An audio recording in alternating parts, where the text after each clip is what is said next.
You may wonder, what does the log leaning against my van and the fog have to do with the Bible?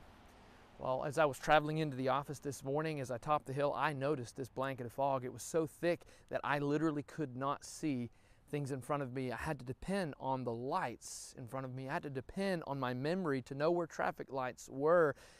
It's a dangerous situation if you stop and think about it. So much so that as I rounded the corner, came on this road, I noticed a gray car driving down the road with their lights off.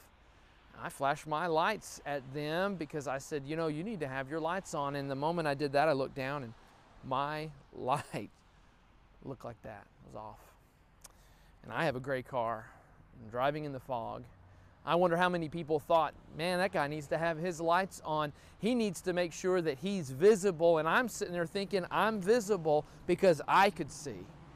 I thought I could see clearly, but I was relying on the light around me. People couldn't see the light that I had because it was off.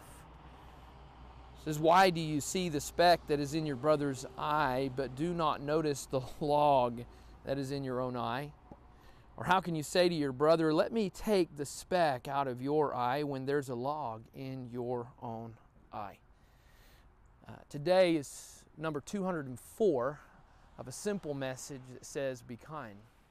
But I can't tell you the amount of times that during this pandemic that I've struggled, I've been frustrated, I've let my words escape before I've thought them through, and there have been a couple of times, I'm thinking of 3, where my wife had said, you know, you're saying be kind every day, and she didn't have to say any further. I need to practice what I preach.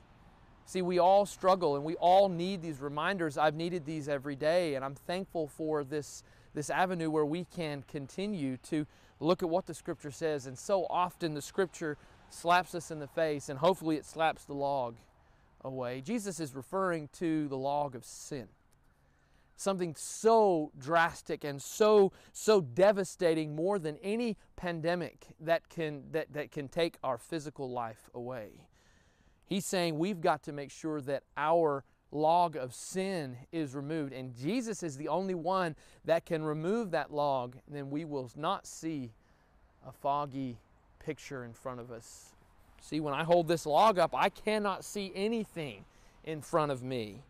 But when that log is removed, we will see clearly to remove the speck from our brother's eye. We'll be able to help more people when we've seen clearly, when Jesus has removed the sin from our lives.